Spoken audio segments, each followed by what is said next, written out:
Welcome to my YouTube channel IELTS A Plus Hub. Listening practice test 5. All the best, guys. First, you have some time to look at questions 1 to 5.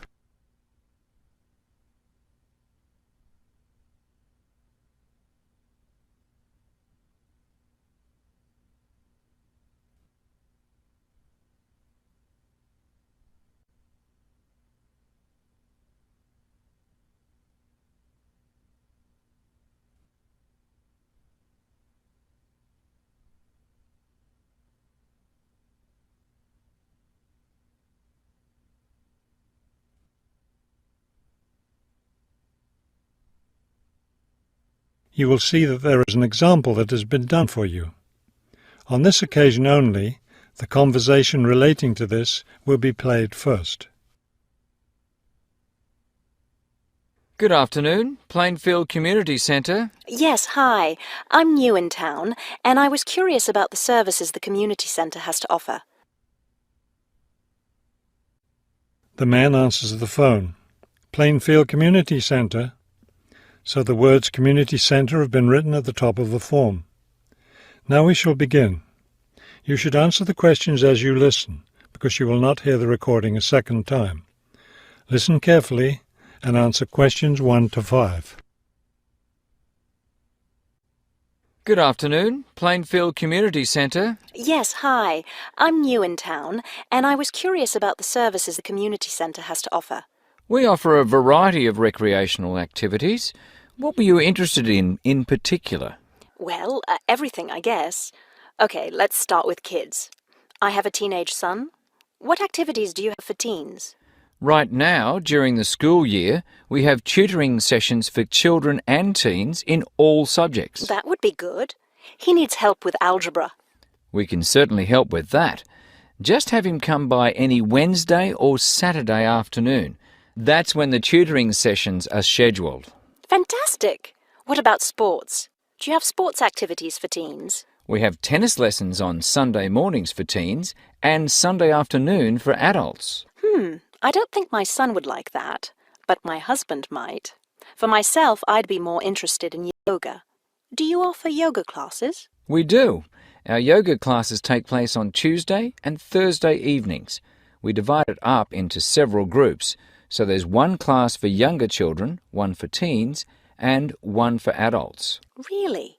I doubt my husband and son would be interested, but I'd like to sign up for yoga. I also like reading. Do you have any book clubs? We have one just about to start.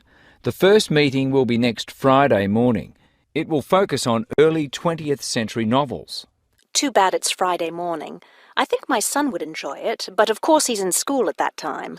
Well, actually, that book club is for adults only. We may start one up for teens next summer, but we have nothing for that age group right now. Oh well, I suppose he has enough to keep him busy for now. Now, what about fees? Do these classes and activities cost anything? Before you hear the rest of the conversation, you have some time to look at questions 6 to 10.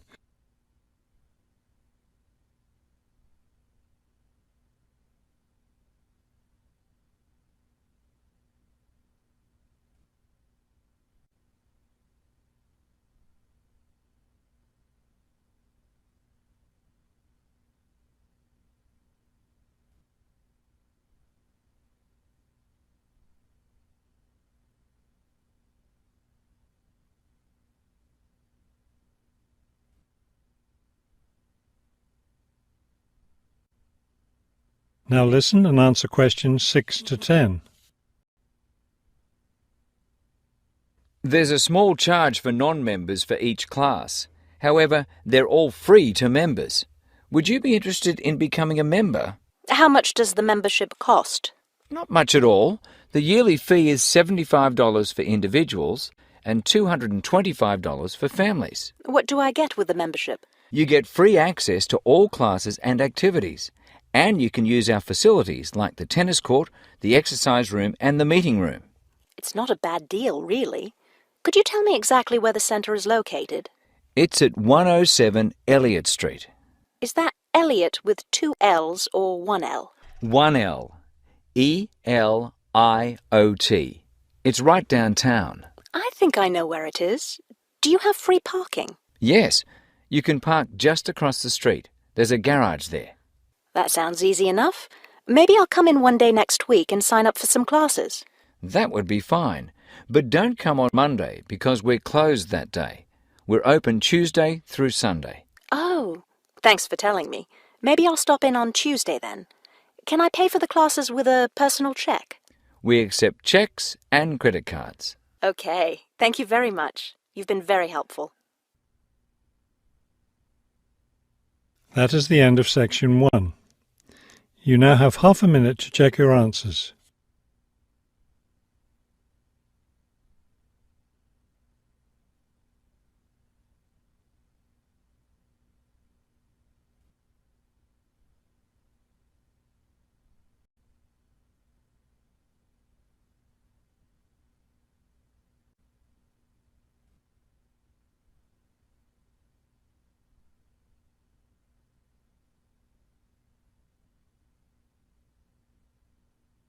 Now turn to section 2. Section 2. You will hear a hike leader giving information about an upcoming hiking trip. First, you have some time to look at questions 11 to 15.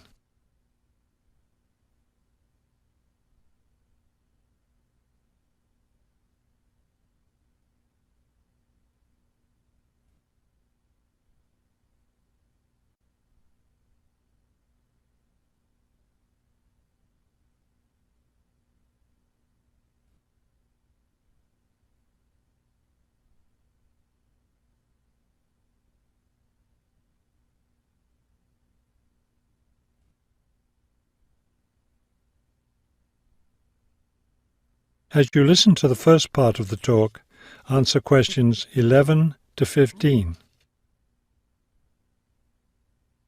Good evening, everyone. As you know, this is our last meeting before we set off on our annual week-long hiking trip. So tonight I'll be telling you everything you'll need to know to be ready for the trip. Let's talk about equipment first. Having the right equipment is essential for your comfort and safety.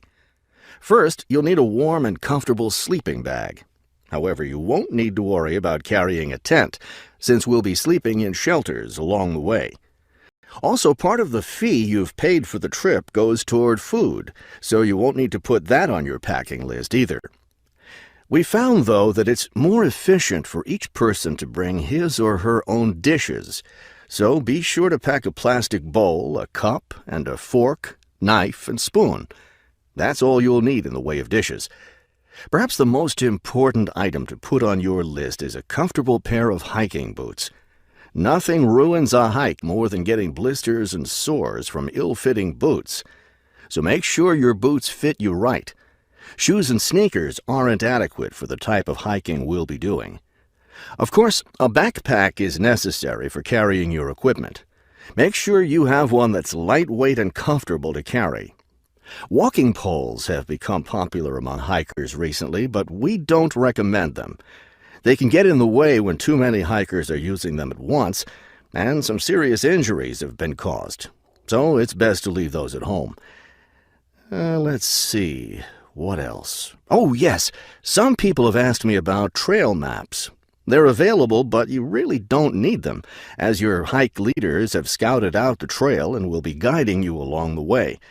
And don't forget to bring a warm jacket. You may think you won't need one in this warm summer weather, but remember that evenings in the mountains can get quite cold. Is there anything else I need to tell you? Oh, yes, your guides will each be carrying a first aid kit, so that's one less thing for you to pack yourself. Remember, you'll be carrying your backpack all day, so keep your load light and don't overpack. Before you hear the rest of the talk, you have some time to look at questions 16 to 20.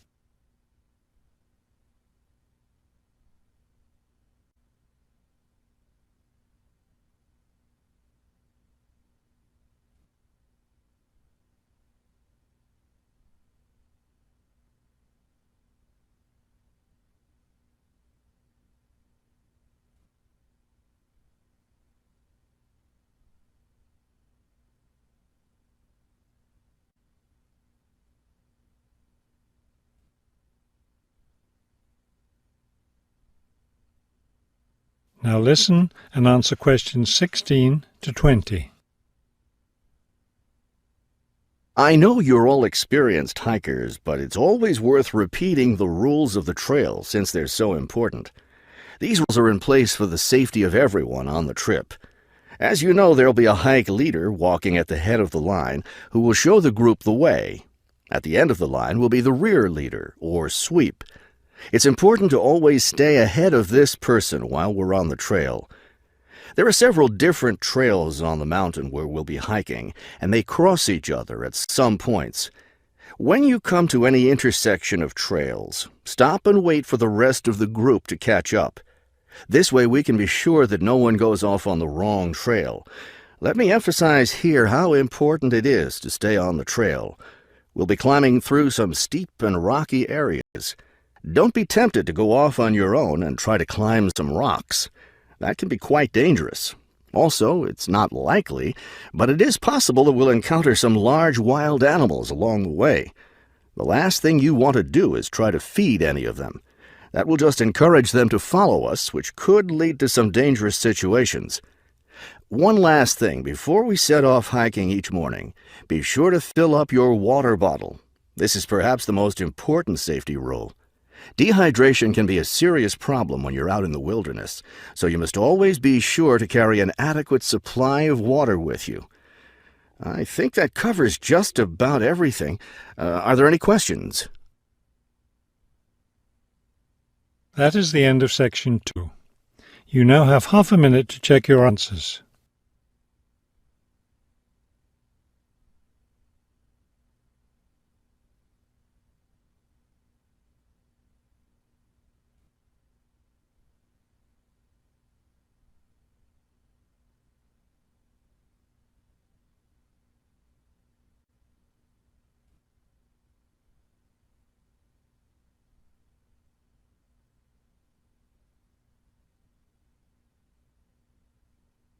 Now turn to section 3. Section 3. You will hear a conversation between a university student and a faculty advisor about the requirements for the student teaching semester. First, you have some time to look at questions 21 to 24.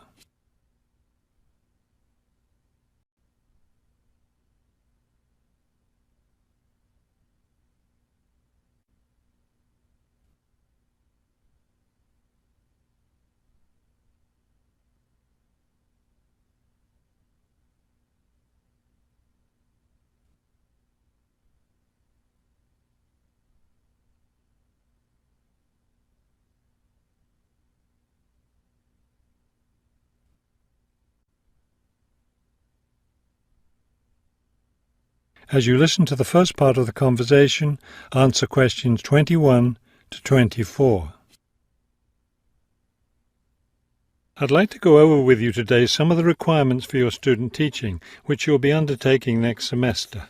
I'm really looking forward to working in a real classroom and teaching children, but I'm nervous about it too. One of my roles is to provide you with whatever support you may require. One thing that helps me do that is to know what you're doing in the classroom, so I require all my students to keep a journal about their teaching experience. That sounds like a lot of work. Will I have to write in it every day? Yes, if you can. You'll give it to me at the end of each week. Another thing I'll want from you is a few sample lesson plans. I'll let you know ahead of time exactly how I want you to do them. Several of us from the university will be student teaching at the same school. Are we supposed to get together regularly to discuss our work? I'll meet with each student teacher individually, but you aren't required to meet with each other. Of course, you can talk together as much as you want. You will, however, have to observe some of the other teachers in the school, besides the teacher you'll be working with. Then will I get an evaluation from my supervising teacher at the end of the semester? Actually, no. I'll do your evaluation, and I'll base it on several things. One is your required portfolio, which will contain samples of your class activities and your students' work. Another important thing is your term paper. Then there won't be a final exam? No, we don't feel that's necessary for student teaching. Before you hear the rest of the conversation, you have some time to look at questions 25 to 30.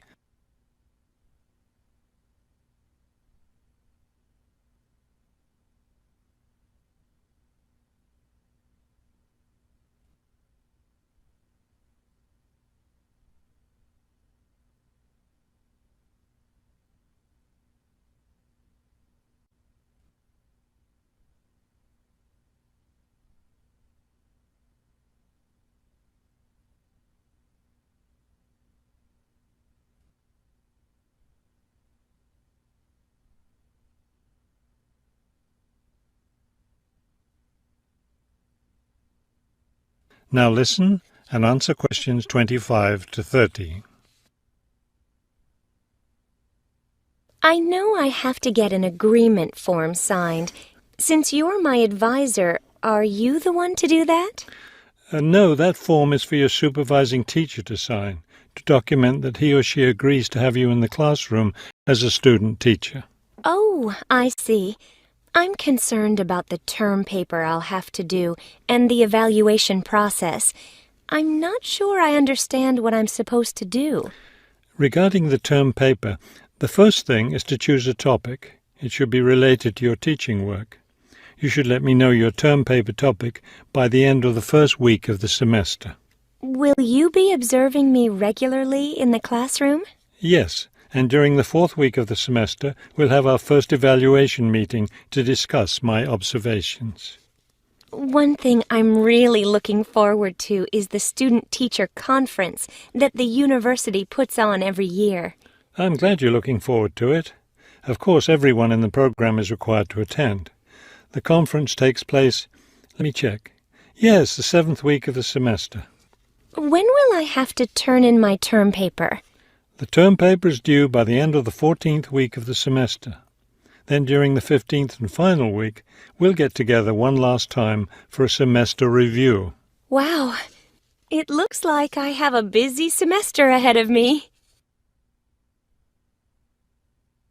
That is the end of section 3. You now have half a minute to check your answers.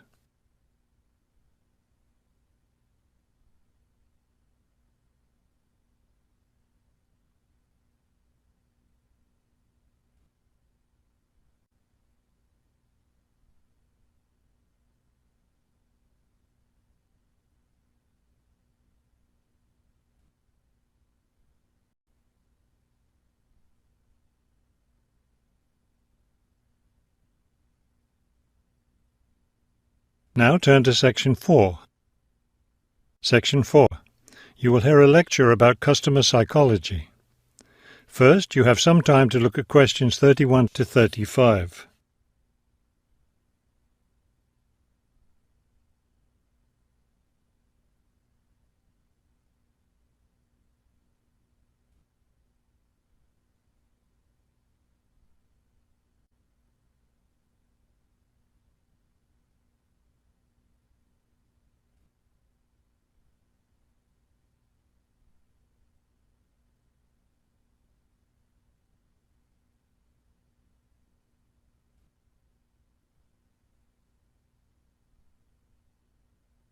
Now listen carefully and answer questions 31 to 35.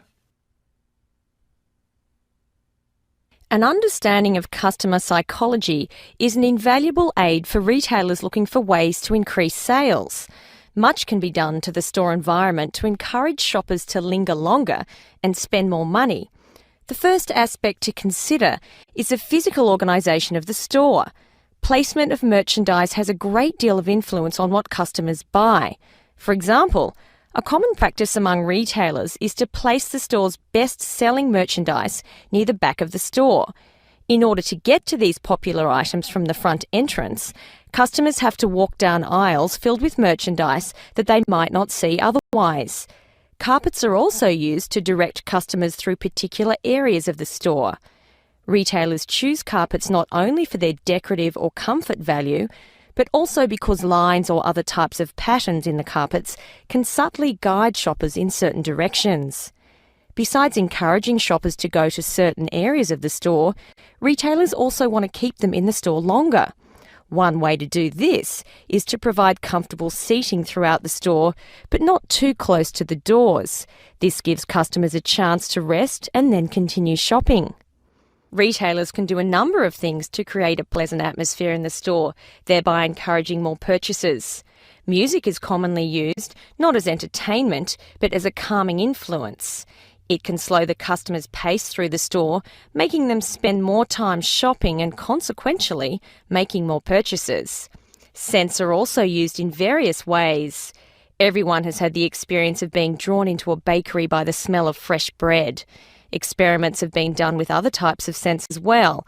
For example, the scent of vanilla has been used to increase sales in clothing stores. Before you hear the rest of the talk, you have some time to look at questions 36 to 40.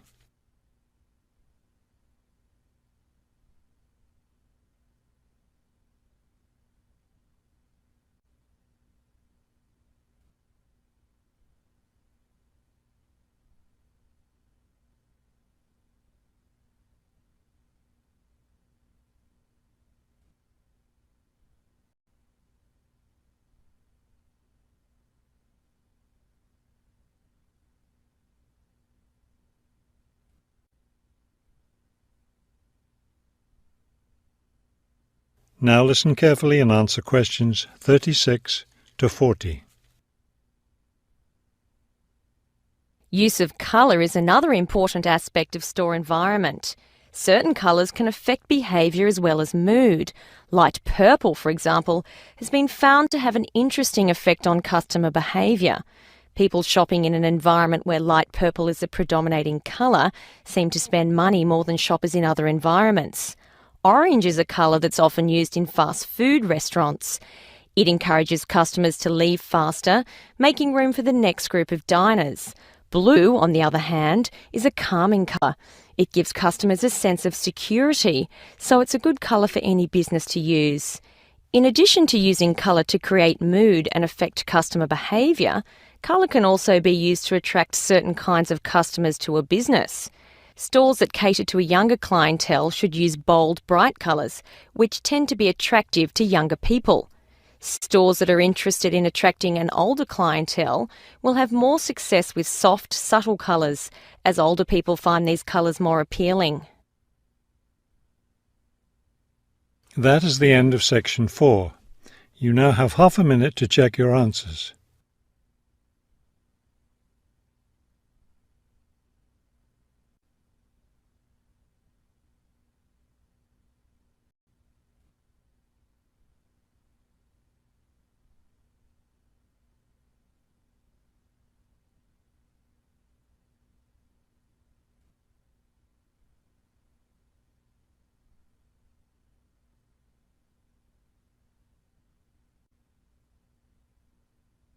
You will now have 10 minutes to transfer your answers to the listening answer sheet.